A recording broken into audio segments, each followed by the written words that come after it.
Join me as I unpack into my new rental home. This pile is kitchen overflow.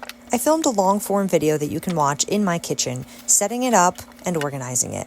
This stuff is just kind of overflow that I didn't end up working in.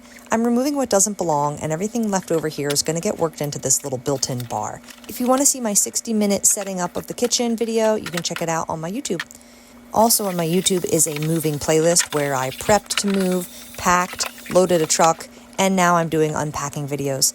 So for this project, I have my categories all sorted and ready. I'm going to vacuum and give it a good wipe and then lay down some shelf liner.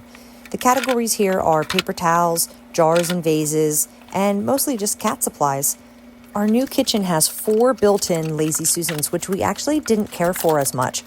You tend to lose things, and if you don't have the right type of items, they can shift and be frustrating because they're so dark and deep. And look at these beautiful shelves. They're shallow and easy to see things. So we decided to utilize these over the Lazy Susans mostly. I put cat supplies in the top right, jars and vases on the bottom right, paper goods on the bottom left, and miscellaneous on the top left.